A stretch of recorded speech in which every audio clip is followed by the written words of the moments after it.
الحمد للہ رب العالمین، والصلاۃ والسلام علی نبینا محمد وعلی آلہ وصحبہ اجمعین، اما بعد۔ تمام سامعین، زکوٰۃ کے مسائل کا بیان چل رہا ہے اور مسلسل پچھلے 4 درسوں میں زکوٰۃ کی تفصیلات آپ کے سامنے آئی۔ پچھلے درس میں سونے چاندی، کرنسی اور اس طرح سے جڑے ہوئے کچھ مسائل آپ کے سامنے آئے تھے۔ آج انشاءاللہ اسی سلسلے میں کچھ اور باتیں جو پیسے سے ہی متعلق ہے، اس کی زکوٰۃ کی تفصیلات مختصر میں انشاءاللہ پیش کی جائیں گی۔ انہی زکوٰۃ کی اقسام میں سے ایک قسم ہے سیلری کی زکوٰۃ۔ آج کے زمانے میں یہ عام سوال ہے کہ جو لوگ ملازم پیشہ ہیں، کہیں نوکری کرتے ہیں، ان کی ماہانہ ایک سیلری ہے، وہ اپنی زکوٰۃ کیسے ادا کریں؟ یہ ایک عام سوال ہے۔ تو یاد رکھیے اس کی 2 صورت۔ پہلی صورت ذرا مشکل ہے، اور مشکل اس ناحیے سے کہ 2 طرح کی حالتیں ہیں۔ کچھ لوگ ایسے ہوتے ہیں جو اپنے مال پر انتہائی بخیل ہوتے ہیں، یعنی جتنا ان پہ واجب ہے اس سے زیادہ وہ نکالنا نہیں چاہتے، یا جب ان کے مال میں زکوٰۃ واجب ہوتا ہے، جب تک واجب نہ ہو جائے اس سے پہلے وہ نہیں نکالتے۔ اور پہلے بھی بات آئی ہے کہ سال گزرنا شرط کسی بھی مال میں، اور کچھ مال جو ایکسیپشن تھے وہ ہم نے بتائے تھے پچھلے درسوں میں۔ آپ کو غالباً دوسرا درس تھا وہ، جس میں ہم نے تفصیلات بتائی تھی کہ کسی مال میں زکوٰۃ اس وقت واجب ہوگی جب وہ اس مال پہ 1 سال گزر جائے۔ اس میں سے کچھ چیزیں ہم نے ہٹائی تھیں جو اس کا بیان گزر چکا ہے۔ تو ایسا شخص جو اپنی زکوٰۃ سے زیادہ نہیں نکالنا چاہتا، یا کہہ دیجئے وقت سے پہلے نہیں نکالنا چاہتا، اس کے لیے سیلری کا حساب اس طور سے بنے گا، یا یوں کہہ دیجئے کہ سیلری میں ایک صورت اور بھی ہے کہ ایک آدمی 20,000 روپے تنخواہ اٹھاتا ہے، اس کے سارے پیسے خرچ ہو گئے، مہینے کے آخر تک وہ ہاتھ خالی ہو گیا، تو اس پہ کوئی زکوٰۃ نہیں۔ ایسے آدمی پہ کوئی زکوٰۃ نہیں جس کا پیسہ جو اپنی تنخواہ اٹھاتا ہے اور جتنے لوگوں کا اس نے ادھار کھا رکھا ہے سب کو چکا دے، اس کے ہاتھ میں کچھ نہیں بچا، تو اس پہ کوئی زکوٰۃ نہیں۔ زکوٰۃ ان لوگوں پہ ہے جو 20,000 کماتے ہیں، مان لیجیے 10,000 جو ہے سیو کر کے رکھتے ہیں، محفوظ کر کے، تو وہ 10,000 کی رقم چونکہ ہر مہینے اس نے طے کر رکھا ہے کہ 10,000 ہم کو بچا لینا، تو اس میں زکوٰۃ وہ کیسے ادا کرے گا؟ مان لیجیے رمضان کسی نے طے کر رکھا ہے کہ ہر رمضان میں ہم کو نکالنا ہے زکوٰۃ۔ بہت سارے لوگ آسانی کے لیے رمضان میں نکالتے ہیں۔ اور زکوٰۃ میں ایک چیز یاد رکھیے کہ سال کے گزرنے کا جو عمل ہے وہ اسلامی مہینے کے حساب سے ہوگا، شمسی مہینے کے حساب سے نہیں، یعنی قمری مہینے کے حساب سے اس کا اعتبار ہوگا، جنوری فروری کے حساب سے نہیں، بلکہ رمضان یا محرم سے اگر کوئی شروع کرنا چاہتا ہے جو پہلا مہینہ ہے اسلامی سال کا، تو اس سے بھی کر سکتے ہیں۔ علی کل حال اکثر لوگ رمضان سے طے کرتے ہیں۔ تو مان لیجیے کسی کی کو نوکری لگی رمضان میں، اور اس نے رمضان میں اپنی پہلی تنخواہ اٹھائی، 10,000 روپیہ اس نے بچا لیا، 10,000 خرچ کر دیا۔ اب وہ 10,000 اس نے رکھا، ہر مہینے وہ رکھ رہا ہے، ہر مہینے وہ 10,000 بچا رہا ہے، یہاں تک کہ اس سال کا رمضان آ گیا، تو تقریباً اس کے پاس جو ہے 1,20,000 روپے اکٹھے ہو گئے 12 مہینے۔ ٹھیک، 1,20,000 یہ وہ مقدار ہے جس پہ زکوٰۃ واجب ہو جاتی، چونکہ ہم نے پہلے بھی بات کی تھی کہ پیسے میں زکوٰۃ کا حساب چاندی کی قیمت سے لگایا جاتا ہے۔ چاندی میں کتنے گرام پہ زکوٰۃ واجب ہوتی ہے؟ تو ہم نے کہا تھا کہ 595 گرام چاندی ہے تو آپ کے اوپر زکوٰۃ دینا واجب۔ کتنا نکالیے گا؟ 2.5، 2.5%۔ ٹھیک، 595 گرام چاندی کی آج کے دن میں جو ریٹ ہے وہ تقریباً قیمت بنتا ہے، وہ بن جاتا ہے سمجھیے 45,000 سے 46,000 کے بیچ میں۔ تو کسی کے پاس 46,000 روپے ہے اور اس پہ 1 سال گزر چکا ہے، اس نے پچھلے سال رمضان سے شروع کیا اور اس پہ 1 سال گزر چکا، ٹھیک ہے، تو ایسی صورت میں اس کو 2.5% زکوٰۃ دینی۔ مسئلہ یہ ہوتا ہے کہ سیلری والوں کے ساتھ کہ مان لیجیے رمضان سے پہلے اس کو شعبان کی سیلری ملی ہے، اور اس سیلری پہ تو 1 سال نہیں گزرا، یا رجب کی سیلری ملی اس پہ 1 سال نہیں گزرا، تو جو آدمی اگر بخیل ہے، چاہتا ہے کہ نہ وقت سے پہلے نہ دے، جب واجب ہو تبھی دیں گے، تو ایسی صورت میں اس کے لیے علامہ ابن عثیمین نے ایک راہ نکالی. انہوں نے کہا کہ اس شخص کو چاہیے کہ ہر مہینے کی تنخواہ کا الگ حساب لگائے. مان لیجیے رمضان میں اس نے 10,000 روپے رکھے جمع کر کے، ٹھیک، تو اب اس رمضان کا حساب، رمضان کی سیلری کا حساب اگلے سال رمضان میں ادا کرے گا. شوال کی سیلری کا حساب اگلے سال شوال. یہ بھاری مشقت والی چیز ہے کہ ہر مہینے وہ حساب کرتا رہے کہ کتنا آیا کتنا گیا، بھاری مشقت. تو اسی لیے کہا ابن عثیمین رحمہ اللہ نے کہ آسان اس کے لیے بھی، اور فقراء مساکین کے لیے زیادہ مہربانی ہے اس کے اندر یہ کہ آپ ایسا کیجئے کہ سال میں طے کیجیے. چنانچہ جو مال آپ کا رمضان سے آپ نے شروع کیا اور اگلے سال رمضان میں دیکھتے ہیں کہ نصاب سے اوپر گزر چکا ہے، گرچہ کچھ مال آپ کے پاس بیچ میں آئے، پروفٹ کی شکل میں یا سیلری ہی ملی، وہ پہ سال نہیں گزرا، پھر بھی اس کو ایڈ کر دیجئے اور زکوٰۃ نکال دیجئے. یہ آسان طریقہ، یہ آسان طریقہ ہے، راحت ہے اس میں.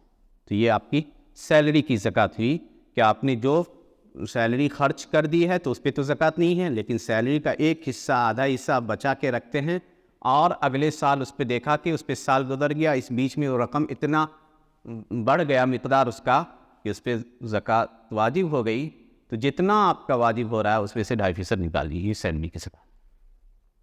ایک اور چیز ہے پراپرٹی کی زکوٰۃ. کیا پراپرٹی میں زکوٰۃ ہے؟ یعنی مان لیجیے کوئی شخص ہے جس نے بڑی سی بلڈنگ بنا رکھی، یا بڑے بڑے شہروں میں کنسٹرکشن کا جو مالک ہوتا ہے وہ دیکھیے کہ 4 منزلہ بلڈنگ بناتا ہے، 10 20 فلیٹ بناتا ہے. فلیٹ کئی نیت سے، اب کئی مقاصد ہوتے ہیں بنانے.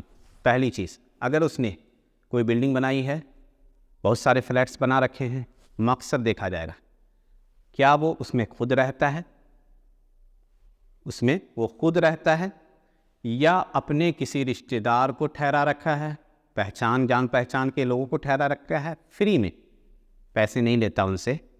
تو ایسی صورت میں اس میں کوئی زکوٰۃ نہیں، کوئی زکوٰۃ نہیں. خود رہتا ہے یا کسی کو اس نے فری میں دے رکھا ہے رہنے کے لیے، تو اس بلڈنگ میں یا ان فلیٹس میں کوئی زکوٰۃ نہیں. فلیٹس بنا رکھا ہے، مقصد یہ تھا کہ ہم رینٹ لگائیں گے، چلن ہو گیا اب کہ ہم رینٹ پہ دے دیں گے. مان لیجیے 7 فلیٹ 10 فلیٹ 20 فلیٹ جس کسی نے بنا کے رکھ رکھا ہے. تو اب زکوٰۃ کس چیز پہ ہے؟ کیا اس پوری بلڈنگ کی قیمت پہ ہے یا جو فائدہ وہ رینٹ کی صورت میں اٹھا رہا ہے اس پہ ہے؟ تو صحیح بات یہ ہے کہ جو کہ رینٹ وہ وصول رہا ہے، مان لیجیے ایک رینٹ کا اس نے مہینہ رکھ رکھا ہے 5,000 روپیہ، ٹھیک ہے، تو اب جو رینٹ وہ وصول رہا ہے مختلف فلیٹ والوں سے، اس رینٹ، وہ رقم، وہ مقدار، یا اس کے پاس اور بھی مال ہے ادھر ادھر بکھرے پڑے ہیں، دوسرے بھی ذرائع آمدنی ہے اس کے پاس، تو ان سارے مال کو دیکھے گا ملا کے. ان مال پہ اگر 1 سال گزر جاتا ہے تو اس کو زکوٰۃ 2.5% نکالنی. رینٹ کی جو وصولتا ہے اس پہ ہے، اصل قیمت پہ. تیسری چیز کہ اس نے رینٹ پہ نہیں لگایا، بڑی سی بلڈنگ بنا رکھی ہے، رینٹ پہ نہیں لگایا، اس نے اس بلڈنگ کو بنایا ہے بیچنے کے لیے. مختلف علاقوں میں، بڑے شہروں میں فلیٹس بکتے ہیں، فلیٹس بکتے ہیں. مان لیجیے ایک بلڈنگ بنائی کسی نے، 6 فلیٹس ہے، 3 فلیٹس نے بیچ ڈالے، 3 میں خود رہتا ہے. مکمل فلیٹ کو وہ بیچتا ہے، کرائے پہ نہیں لگاتا. اس کی پوری قیمت، مان لیجیے ایک فلیٹ کی قیمت 10 لاکھ روپے، 15 لاکھ روپے، 20 لاکھ روپے، جو بڑے شہروں کا معاملہ ہے. تو ایسی صورت میں اس کی قیمت میں زکوٰۃ ہے. اس پوری بلڈنگ کی جو قیمت ہے، یاد رکھیے یہاں پہ تھوڑا سا نکتہ ہے، پوری بلڈنگ کی جو قیمت ہے، مان لیجیے اس بلڈنگ کی قیمت 1 کروڑ روپیہ ہے، تو اس 1 کروڑ میں زکوٰۃ ہوگا 2.5% دینا پڑے گا، 2.5 لاکھ روپیہ. مان لیجیے اس نے رکھ رکھا ہے، ابھی اس کو مارکیٹ میں اس کی مانگ نہیں ہے، بلڈنگ ویسی ہے، فلیٹس کے فلیٹس خالی ہیں، قیمت میں تو وہ تو چونکہ اس نے سامان تجارت کے طور پہ اس کو بنا کے رکھا تھا، بیچنے کے لیے اس میں انویسٹ کیا تھا، ٹھیک ہے، اور اس کی قیمت مارکیٹ میں ابھی اس فلیٹ کی یا اس بلڈنگ کی قیمت 1 کروڑ روپے ہے 2023 میں مان لیجیے تھی، ٹھیک. سال پور گیا، اس بلڈنگ کو پوری طرح ویل مینشن اچھے سے تیار ہونے کے بعد، اور وہ بکنے کے لیے تیار ہے، کوئی گاہک نہیں آیا، ٹھیک ہے، زکوٰۃ اس پہ واجب ہو چکا ہے سال گزرنے پہ. اب اس آدمی کے پاس جو مالک ہے، مان لیجیے پیسے نہیں، 2.5 لاکھ ایک اچھی خاصی رقم ہو جاتی، یا اگر اس کے پاس کچھ پیسے ہیں اور ڈر لگتا ہے کہ وہ ہاتھ سے قلیل صفر الید ہو جائے گا، خالی ہاتھ ہو جائے گا، نہیں ادا کرنے کی پوزیشن میں نہیں ہے، تو کیا کرے گا؟ کیا وہ ڈیلے کر سکتا ہے؟ وہ اس بلڈنگ کے بکنے تک اس کو مؤخر کر سکتا ہے تو کر سکتا ہے. مان لیجیے کہ 2023 میں اس بلڈنگ کی قیمت 1 کروڑ روپے تھی اور 1 سال پور گیا، وہ تیار ہو کے بکنے کو تیار تھی، بکی نہیں، ٹھیک ہے، اس پہ واجب ہے کہ 2.5 لاکھ وہ زکوٰۃ دے. نہیں دیا اس نے کیونکہ اس کے ہاتھ میں پیسے نہیں ہیں. اگلے سال 24 میں آیا تو اس بلڈنگ کی قیمت اب ہو گئی 2 کروڑ روپے، ٹھیک، تو اب کیسے وہ ادا کرے گا؟ اور اس نے بیچ ڈالی 2 کروڑ میں، تو 1 کروڑ کا پچھلا جو حساب باقی ہے 2.5 لاکھ اس کے ذمے قرض، زکوٰۃ وہ قرض ہے اس کے اوپر وہ، اور 2 کروڑ کا جو 2.5% ہوگا 5 لاکھ، وہ ملا کے 7.5 لاکھ اس کو دینے ہوں گے زکوٰۃ. سمجھ گئے؟ تو یہ آپ کی پراپرٹی کی تفصیلات. اگر رہنے کے لیے ہے تو نہیں، کرائے کے لیے ہے تو کرائے کی جو رقم ہے اس پہ سال گزر جائے اور دیگر اموال کے ساتھ ملا کے بھی تو اس کرائے کی رقم پہ ہے، اصل قیمت بلڈنگ کی قیمت پہ نہیں، کرائے کی آمدنی پہ ہے. اور تیسری صورت اگر بیچنے کے لیے پوری بلڈنگ بنا رکھی ہے تو اس کی قیمت پہ، بلڈنگ کی قیمت پہ ہے. چلیے ایک چیز، چھوٹا سا مسئلہ ٹھنڈی کا خیال کرتے ہوئے، شیئر مارکیٹ، یعنی آج کل بڑا مسئلہ ہوتا رہا ہے کیونکہ حرام ذرائع اتنے بڑھ گئے ہیں کہ حلال ذرائع سے آمدنی حاصل کرنا مشکل ہوتا جا رہا ہے لوگوں کے لیے. اور نبی صلی اللہ علیہ وسلم کی ایک پیشن گوئی تھی کہ آخر زمانے میں جو ہے انسان اگر حرام سے بچنے کی کوشش بھی کرے گا تو اس کے اوپر غبار جو ہے، سود کا غبار پڑ ہی جائے گا.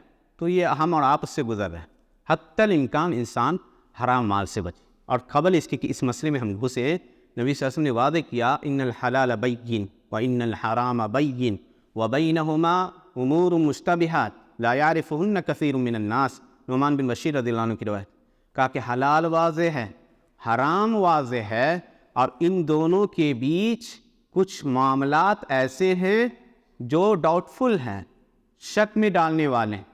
فمن اتقى الشبہات، جو ڈاؤٹ فل چیزوں سے، شک میں ڈالنے والی چیزوں سے بچ گیا، اس نے اپنے دین اور عزت و آبرو کی حفاظت کر لی. تو بڑا مسئلہ ہوتا ہے کہ لوگ شیئر مارکیٹ میں شیئر خریدیں.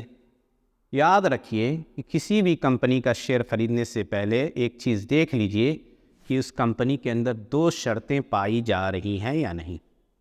اگر یہ 2 شرطیں پائی جاتی ہیں تو آپ کے لیے اس کمپنی کا شیئر خریدنا جائز. پہلی شرط یہ دیکھیں کہ وہ کمپنی کس چیز کی تجارت کرتی ہے. کیا وہ ایسی چیز و کلنگ ہو، ایسی چیزوں کی تجارت تو نہیں کرتی جس کی تجارت کو اسلام نے حرام قرار دیا ہے. وہ ایسی تو نہیں کہ شراب کے معاملات میں یا شراب سے متعلق چیزیں بیچتی ہیں، یا خنزیر یا اور بھی ساری چیزیں جس کو اسلام حرام کہتا ہے، ان چیزوں کا کاروبار تو نہیں کرتی ہے. اگر نہیں کرتی ہے، کھانے پینے کی چیزیں ہیں، کپڑے بنانے کی چیزیں ہیں، ایسے جائز چیزیں جو آلات ہیں، تو کوئی دقت نہیں، ایسی کمپنی میں حصہ انسان شیئر خرید سکتا ہے. دوسری چیز، دوسری شرط، اور یہ سب سے اہم ہے، وہ یہ کہ یہ آپ اچھی طرح سے شیور ہو جائیں کہ کیا کمپنی آپ کے پیسے میں سے کچھ حصہ سودی بینکوں میں تو نہیں ڈالتی ہے تاکہ آپ کو نقصان اور گھاٹے سے بچا جائے. کمپنی کا اچھا ریپوٹیشن ہو مارکیٹ میں، یہ گھاٹے میں نہیں جاتی. کمپنی گھاٹے میں نہیں جاتی ہے تو وہ کیا کرتی ہے بہت ساری کمپنیاں کہ شیئر ہولڈرز کے پیسے کا ایک حصہ وہ انٹرسٹ کے لیے سودی بینک میں ڈال دیتی ہے. تو اس کو انٹرسٹ ملا ادھر سے، ادھر تھوڑا گھاٹا بھی ہوا تو اس پیسے کو ایڈ کر کے شیئر ہولڈر میں تقسیم کر دی اس نے. تو لوگوں کو، پیسہ لگانے والوں کو لگا کہ فائدہ ہی فائدہ ہے. تو یہ یاد رکھیے، اس سے بہت کم کمپنیاں محفوظ ہیں، بہت کم. انڈیا میں تو کہہ دیے کہ انگلی پہ نہیں گن سکتے. کچھ کمپنیاں اب آئی ہیں شریعہ کمپلائنٹ میوچول فنڈ کے نام سے، جیسے ٹاٹا ایتھیکل، ٹاٹا والوں نے نکالا ہے، یا پھر ٹوروس یا نپن، یہ 2-3 کمپنیاں کہا جاتا ہے کہ یہ لوگ خیال کرتے ہیں شرعی ضوابط کا، شریعہ رول کا. تو کوئی بھی کمپنی اگر سودی لین دین کرتی ہے تو ایسی کمپنی میں آپ پیسے نہیں لگا سکتے، شیئر اس کا نہیں خرید سکتے ہیں۔ یا اسی طرح کوئی کمپنی حرام کاروبار کرتی ہے تو ایسی کمپنی میں آپ یہ نہیں لگا سکتے۔ اب اس کے بعد اگر آپ نے کسی حلال کمپنی میں لگا رکھی ہے شیئر، تو آپ اپنے شیئر کی وہ قیمت دیکھیں کہ آپ نے کتنا لگایا ہے، وہ انویسٹ اور اس کا جو فائدہ ہوتا ہے جوڑیے سال میں، اس کا 2.5% نکال لیجیے۔ تو یہ کچھ تفصیلات ہیں، اس طرح کے معاملات کے بڑے مشتبہ امور ہیں، یاد رکھیے سیکھنے کی ضرورت ہے۔ کفر کا زور بڑھتا جا رہا ہے اور مسلمان اپنے بنیادی مسائل سے دور ہوتے جا رہے ہیں۔ مسائل یہ کہ ہمیں کوئی سیکھنے سکھانے والا نہیں ملا جو اس طرح کے مسائل کو ہمارے سامنے بیان کیا جا سکے۔ تو اسی لیے ان باتوں کی اہمیت کو خود بھی سمجھیے اور اس کو عام کرنے کی ضرورت ہے، تاکہ معاشرہ اسلامی اصولوں پر قائم رہے گا تو اللہ کا عذاب نہیں آئے گا۔ یاد رکھیں، کہتے ہیں لوگ دین کی طرف لوٹو، اور دین کی طرف لوٹنے کا مطلب صرف روزہ نماز نہیں، زکوٰۃ بھی ہے، حج بھی ہے جس کو چھوڑ دیا گیا ہے۔ تو ان چیزوں کو بھی اپنایا جائے، اسلام کے پلرز ہیں جس کو سیکھنے اور سکھانے کی ضرورت ہے۔ اللہ سبحانہ تعالیٰ سے دعا ہے کہ اللہ سبحانہ تعالیٰ ہمیں ان چیزوں پر عمل کرنے، ان چیزوں کو سیکھنے اور ان کے مطابق عمل کرنے کی توفیق عنایت فرمائے۔ آمین وآخر دعوانا ان الحمدللہ رب العالمین۔ ایک سوال اور جاتے جاتے، کچھ لوگ ٹھنڈی میں اپنے پورے چہرے کو ڈھانکتے ہیں نماز کی حالت میں، اس کا کیا حکم ہے؟ تو یاد رکھیے یہ منع ہے، یہ منع ہے۔ نبی صلی اللہ علیہ وسلم نے نہا ان یغطی الرجل فاہ فی الصلاۃ، نماز کی حالت میں پورے چہرے کو ڈھکنا، ایک دم ایسا صرف آنکھ آپ کی دکھ رہی ہو، یہ منع ہے، تو بچیے۔ الا یہ کہ آپ کے ساتھ کسی طرح کی کوئی پریشانی ہے، عذر ہے اور شدید عذر ہے، تب کر سکتے، نہیں تو عام حالت میں صرف ٹھنڈی کی وجہ سے ایسا نہ کیا جائے۔ نبی صلی اللہ علیہ وسلم نے منع کیا ہے، سمجھے۔ عورتوں کے لیے بھی نماز کی حالت میں چہرے کو کھولنا ہے، الا یہ کہ کوئی غیر محرم آدمی وہاں پہ ہے تو وہ ڈھک لے مجبوری کیا ہے۔ تو اس کا خیال رکھے کہ نماز میں پورے چہرے کو نہیں ڈھکی، کیونکہ نبی صلی اللہ علیہ وسلم نے فرمایا امرت ان اسجد علی 7 اعظم، مجھے حکم دیا گیا کہ میں 7 ہڈیوں پر سجدہ کروں، ان میں سے ایک ناک اور پیشانی۔ تو یہ پیشانی اور ناک آپ کا سجدے میں جائے، اس کو کوئی کپڑا وپڑا نہ ہو، ٹھیک ہے؟